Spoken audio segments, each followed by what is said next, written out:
Dieu vous bénisse. Alors, lorsque Jésus dit « donne-moi à boire », il est difficile d'imaginer un autre sens à cette demande quand il a été démontré que Jésus en vérité n'a pas un besoin que l'homme peut satisfaire.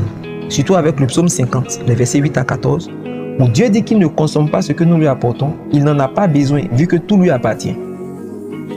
Pourtant, Matthieu 25, versets 35 à 40 montre que Jésus boit et mange même. Jésus dit « Car j'ai eu faim, vous m'avez donné à manger, j'ai eu soif, vous m'avez donné à boire.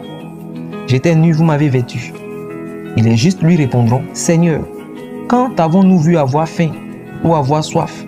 Quand avons-nous vêtu? » Et le roi leur répondra « Toutefois que vous avez fait ces choses à l'un de ces plus petits de mes frères, c'est à moi que vous les avez faites. » Alors de ces versets, on peut retenir 3 leçons.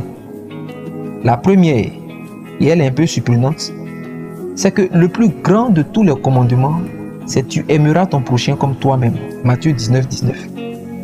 L'explication est simple et elle est fournie par 1 Jean 4, verset 20 qui révèle que tu ne peux pas dire que tu aimes Dieu que tu ne vois pas alors que tu méprises ton prochain que tu vois.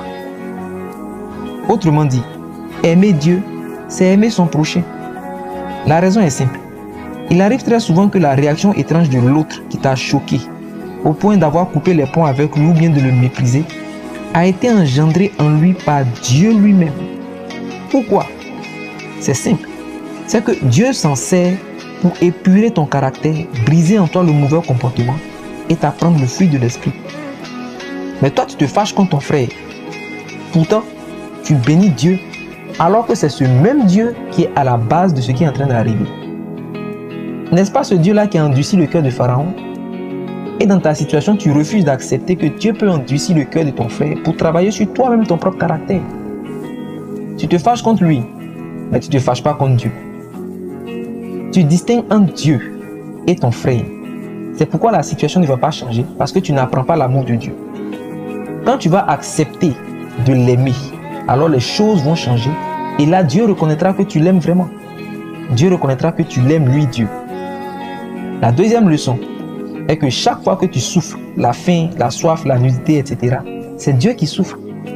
Certains dans les épreuves disent Dieu m'a abandonné, mais c'est faux. Dieu est concerné par ce que tu vis parce que tout ce que tu traverses, il le traverse aussi avec toi. N'es-tu pas son corps? Alors quand tu es meurtri, il est meurtri aussi. Dans Matthieu 8, 24, quand la tempête menaçait la barque, rappelle-toi que Jésus était aussi dans la barque. Dieu veut te voir vêtu, épanoui, heureux. Dieu a tout intérêt à ce que tu sois pourvu, heureux, parce que quand tu manges, c'est lui qui mange. Quand tu es vêtu, il est vêtu aussi, parce que ton corps est son temple et toi tu es son corps. Il vit en toi, il vit avec toi, mais il vit aussi au travers de toi. Enfin, la dernière leçon, c'est pour te dire que lorsque tu fais du bien aux serviteurs de Dieu, c'est à Dieu lui-même que tu fais du bien. Il y a certains qui disent que ce n'est pas nécessaire de faire du bien ou des offrandes aux serviteurs de Dieu. Ils sont même choqués, fâchés quand ils voient des pasteurs riches et épanouis. Ils disent que ce sont des voleurs. Mais le besoin d'un serviteur de Dieu, c'est le besoin de Dieu lui-même. S'occuper du serviteur de Dieu, c'est s'occuper du besoin de Dieu. Mais le mépriser, c'est mépriser Dieu lui-même, qui a appelé son serviteur à son service en lui imposant de nombreux sacrifices. Luc 10, versets 3 à 7. Jésus envoie ses disciples. Il leur dit « Partez, ne prenez ni sac, ni bourse, ni souliers, et dans quelque maison que vous entriez, demeurez dans cette maison-là, mangeant et buvant ce que l'on vous donnera, car l'ouvrier mérite son salaire. » Les disciples ont été envoyés privés de leur propre bien et rendus dépendants de la bonne volonté de ceux vers qui ils iront. Ce n'étaient pas des nécessiteux, c'est Dieu qui l'a voulu ainsi. Ce n'étaient pas des nécessiteux, c'est Dieu qui les a rendus ainsi pour le besoin de son service. Et telle est la condition des hommes de Dieu. Alors si tu les méprises, si tu les calomnies, c'est Dieu que tu insultes et tu en subiras les conséquences. Ce n'est qu'une question de temps. Mais quand tu les honores, sache que c'est Dieu lui-même que tu honores. Alors je prie que la compréhension du besoin de la soif de Dieu soit dans ton cœur et que tu répondes à son appel quand il te dit « Donne-moi à boire ».